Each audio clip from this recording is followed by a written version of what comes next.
The Carbon War Room and Free Market Capitalism. Founded by British industrialist and humanitarian Richard Branson, the Carbon War Room uses the principles of laissez-faire capitalism to deal with the problems brought about by our planet's addiction to fossil fuels. The organization points out, our global industrial and energy systems are built on carbon-based technologies and unsustainable resource demands that threaten to destroy our society and our planet. Massive loss of wealth, expanding poverty and suffering, disastrous climate change, water scarcity, and deforestation are the end results of this broken system. This business-as-usual system represents the greatest threat to the security and prosperity of humanity, a threat that transcends race, ethnicity, national borders, and ideology. I have known the group's CEO, Jigar Shah, for a few years now, since his leadership role at renewable energy pioneer Sun Edison. I tracked him down at his office in Washington, D.C. Craig Shields. Why don't we talk about the mission statement first? What are you trying to accomplish here, and how are you going about it? Jigar Shah: well, what the Carbon War Room believes is that we need to harness the power of entrepreneurs to promote market-driven solutions to climate change. And the reason for that is because we don't believe that global warming is entirely an environmental problem. Deforestation in tropical rainforests and those kinds of things are environmental problems, but carbon dioxide is not an environmental problem. Carbon dioxide is a very natural molecule that we all exhale. So you can't solve it by saying that it's a toxic waste problem.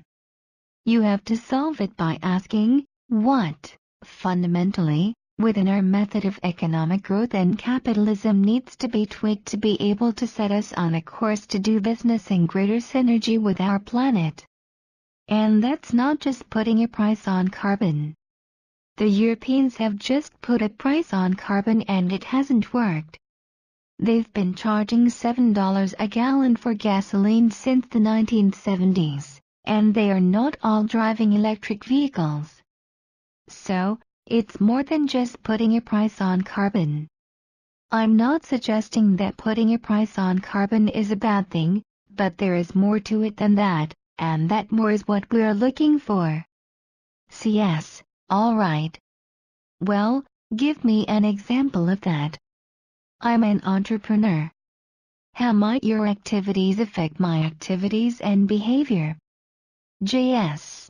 So, in the shipping industry, there are many entrepreneurs, we've counted 43 but I'm sure there are hundreds more, who have technologies that reduce the use of bunker fuel that ships burn, low-friction paints on the side of ships, propeller designs, hull lubrication, etc. Right?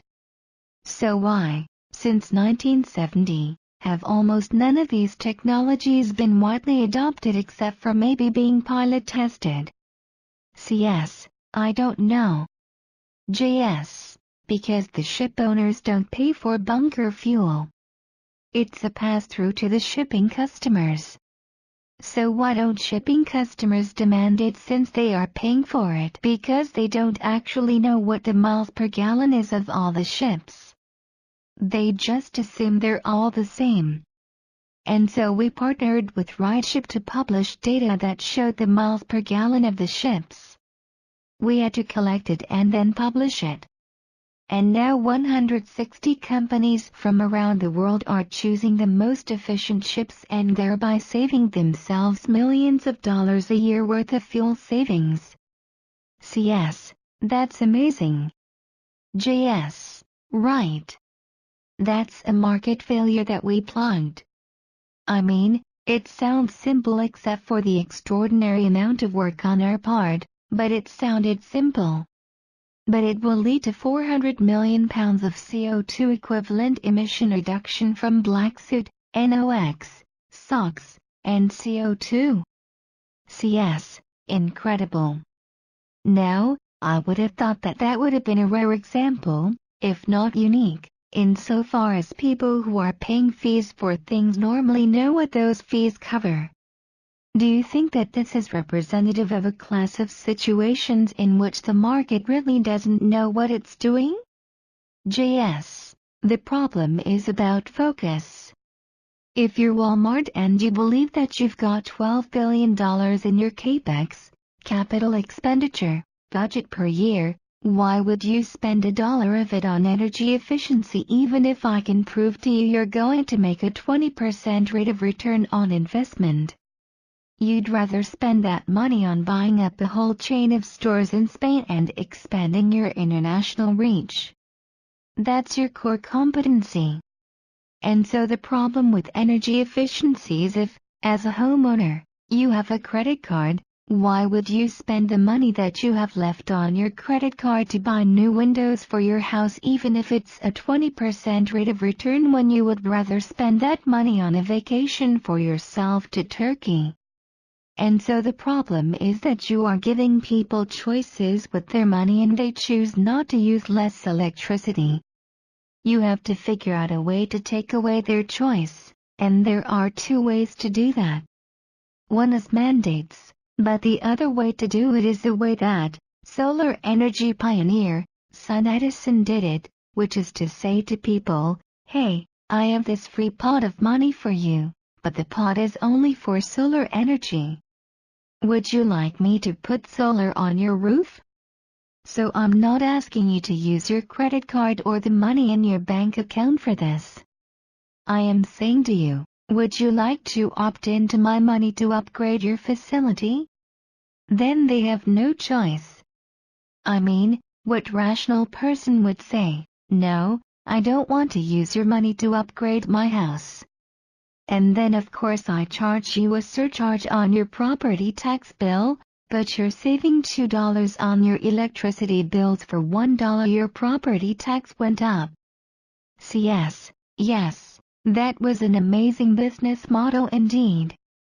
JS, right, and that's what we did at Son Edison, and that's what we need to do in energy efficiency, find and correct market failures. You could solve the problem by passing a law mandating everybody hit some Energy Star rating for their building and just forcing it on them. But you could also take away their choice by saying this is a proposition that's too good to be true.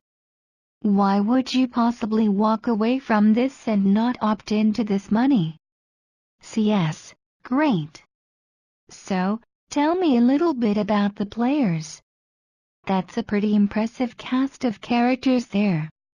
JS, well, you know, the Carbon War Room was started by Sir Richard Branson. His sense is that entrepreneurs are really the ones who solve problems. Since 1980 in the U.S. economy, the Fortune 1000 has shed 5 million jobs in the U.S., whereas the economy has actually created 34 million jobs.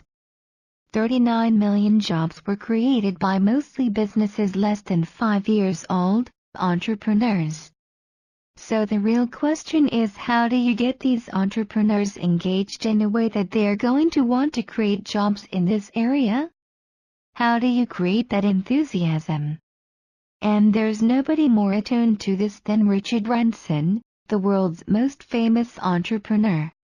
He has started over 300 companies, most of which are profitable and doing well. And so then he asked, are there other entrepreneurs that I can bring on board that are really amazing that could lend their expertise and resources to this mission? So he brought in folks like Craig Helgood from Pegasus Capital, Strive from and Boudewijn Polman from the Dutch Postcode Lottery. We have many wonderful people from around the world. These guys are just amazing entrepreneurs. Entrepreneurs think differently.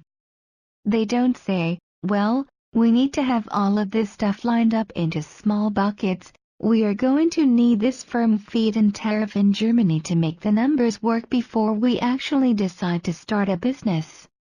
They say, hey, there looks like there's an opportunity there and I'm willing to scrape and scratch and innovate my way into realizing that opportunity. Richard Branson asked, well, What's holding all those people back?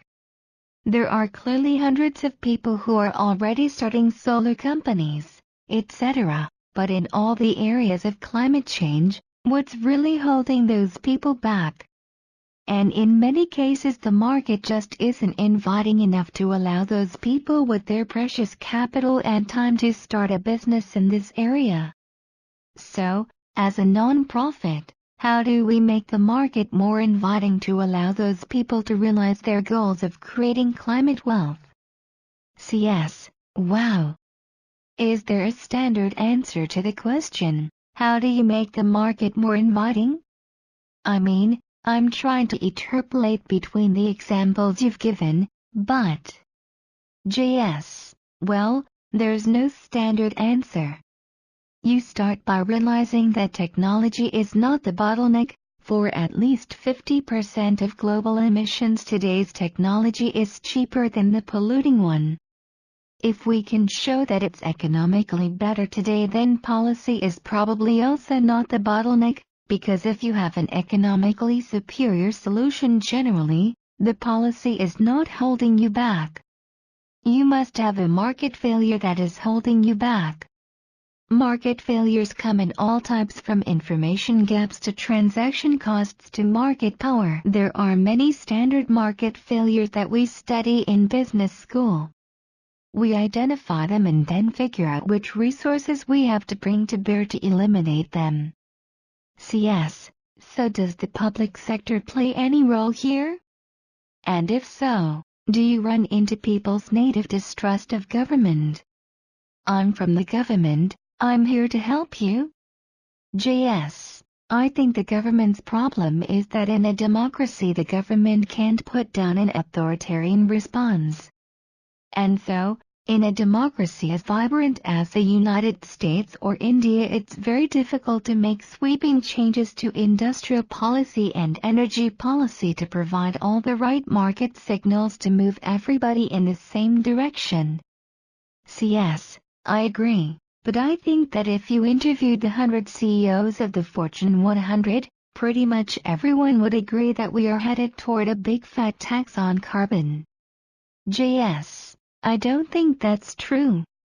I mean, today, I would say that everybody uses the right talking points about a big fat tax on carbon, but if you look at the activities behind the scenes, we had a perfectly good bill that has basically rewarded, and is transferring wealth to, the coal industry and other industries in exchange for their votes to get the bill passed. Yet there is not a person that I know in the United States who thinks that the climate bill is actually going to pass. So either these CEOs are just not powerful enough to move this across the line, or they're saying one thing and doing another. CS. Do you see corruption in this arena? For example, some say that we have corn ethanol because of a few powerful senators in the Corn Belt.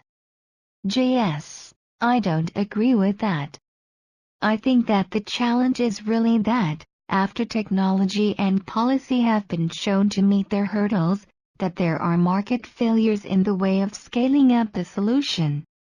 The problem that we have with ethanol is that the American farmer has not had a real marketplace to work in for years. The U.S. government buys excess crops to give to hungry people in Africa, etc. Even if they don't actually want more corn and wheat anyway, they get it from the U.S. government. It's an effort to stabilize prices. And ethanol is just another way to do that. I don't think there's a corrupting force. I think there's a fundamental mistrust in the agriculture sector in this country to being subjected to market forces. I mean, we just simply don't believe in capitalism in agriculture. So I don't think that's corruption as much as they've unfortunately in some ways just fallen off the capitalist truck. Now, there is corruption in the world obviously. You know, I was born in India and they clearly have documented cases of corruption there. But the thing with the clean energy economy is that it survives regardless of corruption. So, for instance, In India there are a lot of people who steal the subsidies for kerosene. The number that I've seen is 38.6% is that gets stolen from the kerosene subsidy pool. So only 60-some% goes to the people. If you were to give people solar lanterns instead of kerosene, the same amount of corruption could occur, but you'd still be pursuing a low-carbon future. So the same people could benefit from corruption in the low-carbon future that benefited from the high-carbon present. Corruption isn't the bottleneck. I mean, yes, we all believe that corruption should go away, but corruption isn't the bottleneck. CS, that's interesting. Well, speaking of this, you know that there are people who don't believe that carbon and global warming cause one another. JS, well, this is the reason why I don't believe that climate change is actually an environmental issue, except maybe for tropical rainforests and deforestation.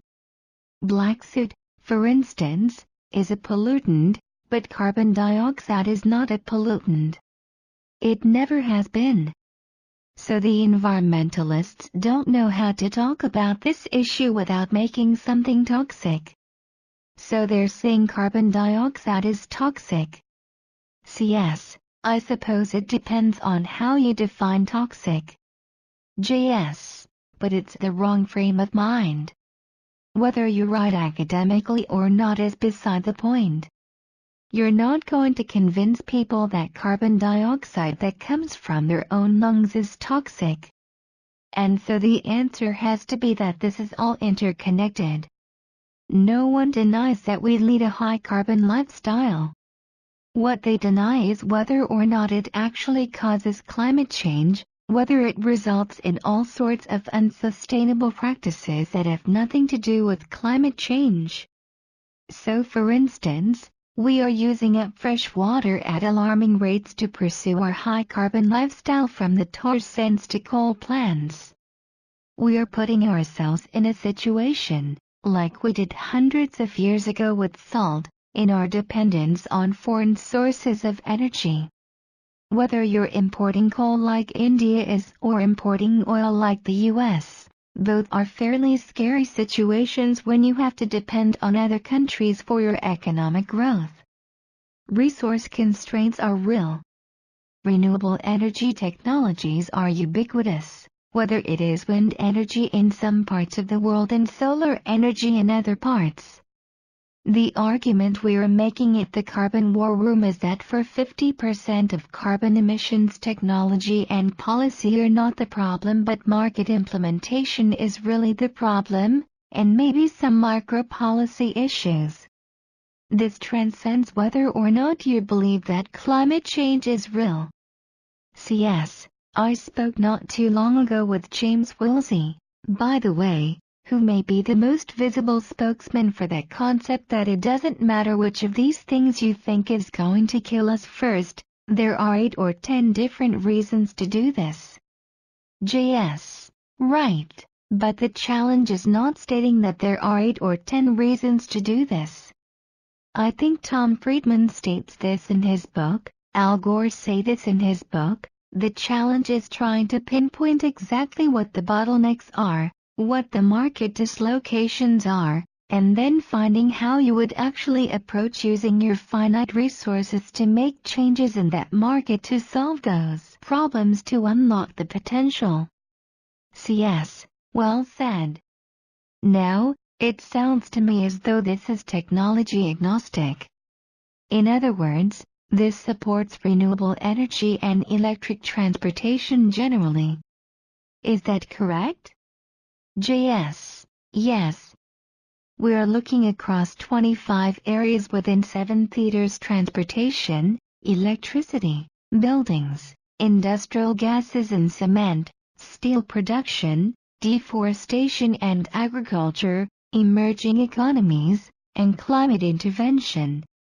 We are looking for places where the technology isn't really a problem and that policy is supportive, and yet you still are not seeing solutions scale up. We do not expect to intervene in all 25 areas. We expect to intervene where we see the formula that fits our strengths. CS, I happen to be a fan of solar thermal. A solar thermal farm in the U.S. southwestern desert 100 miles on a square would provide more than enough power for the entire continent of North America. JS, yes, except it needs transmission, which may never get built. It's a human rights issue. The reason why China can build a transmission line is because they forced 15,000 families to move 1/2 mile from their homes so that they can build it. In the same way that the United States government built a railroad across the country and did the same thing as shown in our Western movies. CS, but we do have the concept of eminent domain that we've lived with since the inception of the Union 235 years ago. JS, eminent domain is weaker today than it was 100 years ago. I mean, people like Ted Turner, who is the largest private landowner in the USA, is using their influence to slow things down for years. CS, right. And the Supreme Court just decided last week that the federal government had no jurisdiction over state and local government on cases like this thing. JS, the thing is that 1880 to 1907 was its most innovative time period. When Nikola Tesla and Edison were duking it up between DC power and AC power and all this other stuff, Tesla invented a power system where you can move power through the air. We have not had innovation in the electric utility business since 1907 in any major way. So now, because of our inability to build transmission, we are allowing the space for innovation to occur. Instead of communist-style central command and control procedures using transmission lines to go from a central 10,000 square mile solar farms in the middle of the desert to every place in the country, we are going to see what the market will innovate in a low-carbon way to empower consumers to share power with their neighbors. I mean, I could generate excess power with a 100 kilowatt fuel cell in my basement, use the hot water from cogeneration from that for my family and power my entire neighborhood. I mean, that's innovation. And the fact that we can build transmission is going to lead to that innovation occurring faster. And when people say, Jiger, we're going to have rolling blackouts, I say bring them on, because that's what causes innovation. CS, this is a fascinating perspective. So your overall statement is that capitalism is truly the answer. In other words, if you get out of the way of people's incentives to innovate when they need to and to make a profit where they can, good things will happen. JS, exactly.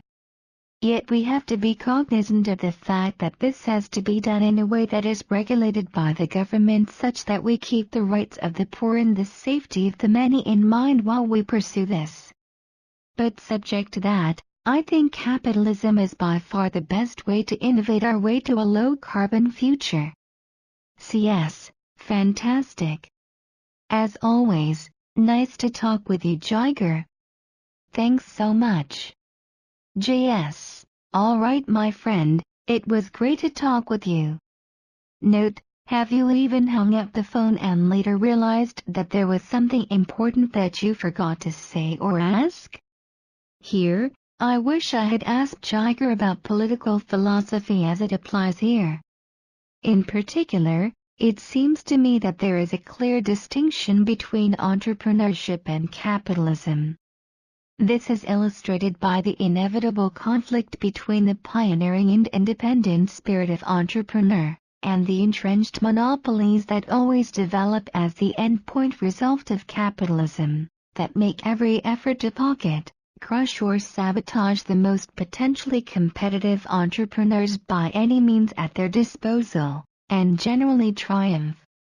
One has only to point to the historical examples: Nikola Tesla's DC power, Henry Ford's original ethanol engines, the Tucker automobile, the red car trolleys of Los Angeles, and the metal hydride battery, to show the harm that dominant power structures will do to creative thinking, but will dine richly on slave labor, child labor, concentration camp labor, prison labor and sweatshops. Meanwhile, we have to live with their rampant waste and pollution of ecological resources, unsafe and inefficient vehicles, clinically worthless medicines, to the exclusion of curative research, and harmful food-like products that simultaneously fatten and starve. I wonder what Jigar would have said. I'll have to remember to ask him next time we speak. For more information on this contributor, please visit http://2greenenergy.com/ renewable-energy-facts-fantasies/